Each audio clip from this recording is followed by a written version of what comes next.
Hey guys, this is Monolith Soft-Guy.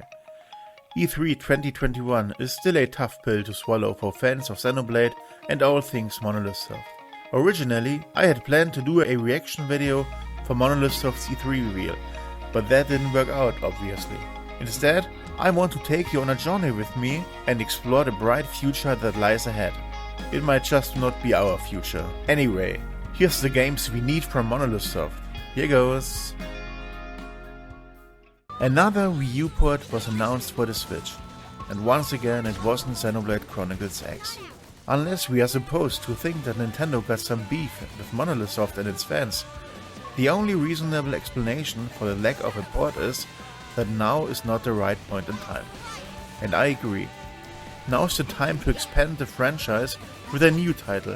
Xenoblade Chronicles X Definitive Edition must be next in line, however. The big elephant in the room. I have to admit that I was 99% sure that we would have a nice, meaty, 3-minute reveal trailer of Xenoblade Chronicles 3 by now, showing the next step in Monolith Soft's prestige series number 1. I've talked enough about what I want from Xenoblade 3, both on my website and in the previous video that you have watched already, I hope. Xenoblade 3, releasing on Switch at its peak installed user base, really has a shot at driving popularity for Xenoblade to a whole new level. Xenoblade 2 broke 2 million in sales. Xenoblade 3 might break 3. I know, I'm the only one calling the mysterious, unannounced medieval action RPG IP that, but I truly like the name, so please bear with me and let's say it together. Xenonites. Xenonites. Or Xenonites. Or in Japanese, Xenonaito. Just sounds right? And just perfect for the Escaflowne-like medieval fantasy game that many of us hope to see eventually. It's hard to predict when that game is released, if it exists at all. Before E3, I would have bet on a late 2022 release. Some fans want Xenoblade Chronicles X2, but going by the little we know, the X team is likely working on this new IP, and I'm excited because of that. Honestly, if you'd ask me, Nintendo didn't show a new Monolith Soft game at E3 for fear of overshadowing the new Zelda. That is my headcanon at least. While the previous games have all been no-brainers that we'll probably see at some point, there's so much more that can be done with the Xeno franchise. Like a Musou spin-off. Give us a flashy Xenoblade Warriors, Nintendo. Make it happen. Finally, we get to directly control all the heroes and various blades. The typical Warriors special attacks pretty much already exist. Just take the blade combo animations from Xenoblade 2 for that.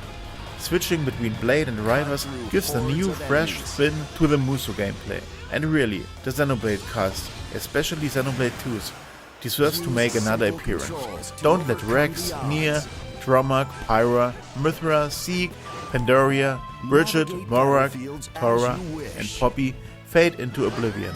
See, I had to list all the heroes here, because it would have just felt bad to leave out a single one of them. Honestly, I don't know any other JRPG with such a likable cast of characters. Which is also why we need Xenoblade dancing all night. Yes, it's time for a music rhythm game based on the Xenoblade 2 cast and its music. While I will never forgive how Xenoblade 2 got neglected at the Game Awards 2017, where it didn't even receive a nomination for Best Music.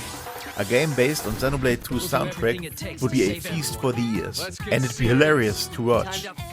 I can just imagine all the dance choreographies. A cute duet with Rex and Pyra, a goofy song about Zeke teaching Rex about love, Tora, Poppi and Dromark wearing black shades and performing to jazzy versions of the soundtrack. And of course an epic Don't Forget Me song featuring the more Ardanian soldiers who are desperate for Morak's attention. So many possibilities. Honestly, such a game might just become my most wanted game whenever it's announced, even above a new mainline title. Something not many Xenoblade fans will know is that Monolith Soft actually developed a mobile phone game in the past. Long ago, before they became part of Nintendo, Monolith Soft created a mobile exclusive Xenosaga game called Xenosaga Pied Pipers. The game never released outside of Japan and has been lost as far as my own research went. The point, however, is that I'd love to get a new mobile game from Monolith Soft again. Not something overly big, but something that makes me happy every day, checking in for a couple of minutes before I proceed with the day. And there's a perfect concept for that only needs to be applied. The Mercenaries side quest from Xenoblade 2. I haven't worked out the details, but the gist of the game would be to send your blades on missions, wait until they return, check your loot, then send the blades on another mission. You'd start out with only a basic team of blades, but slowly but surely you'd acquire core crystals to receive new blades that would allow for better, more effective mission teams, thus raising the loot you earn. The draw would be to collect all your favorite blades, similar to how you collect characters in Fire Emblem Heroes. The game could have special missions that are based on active player input too. Maybe make those boss missions where you are fighting alongside your blades in active battle and basically activate blade combos and follow on-screen buttons similar to the quick-time events in Xenoblade 2. There's so much that could be done with the Mercenaries scenario from Xenoblade 2, and if Fire Emblem Heroes taught us one thing, it's that waifus sell. Or whatever. Just give me that Monolith Soft mobile sweetness. I posted this very screenshot on my Instagram account in the past, so if you follow me on there, you already know about that.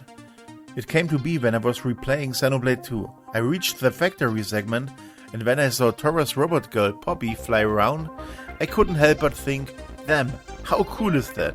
She's like Astro Boy, and that's exactly what a game featuring her should be like. Give the player direct control over Poppi. Let us run and fly around, hand out heavy punches and energy blasts to enemies. The stages could take us all over Allrest. I'd be fine with either a 3D arena fighter or a 2D shooter platformer mix. Clearing missions would allow you to unlock new parts for Poppi that Tora installs or removes in his hideout. There'd be side missions and main quests. I honestly can't tell how hype it'd be to take control over Poppi and follow her on her own special adventure. Just thinking about all the guest appearances, all the upgrades to unlock, and the smooth action, delicious. This is the last one, and it's not a video game. I truly believe that Xenoblade would greatly benefit from a quality anime adaptation. Xenosaga got one, and the time is ripe for another go.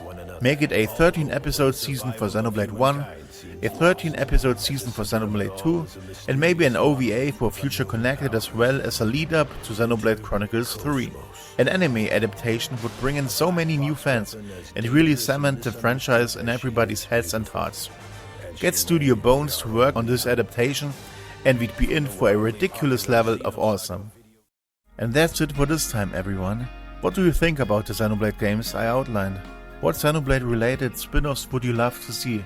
Leave a comment below and spread the word. We need Xenoblade dancing all night, and you know it. Bye bye!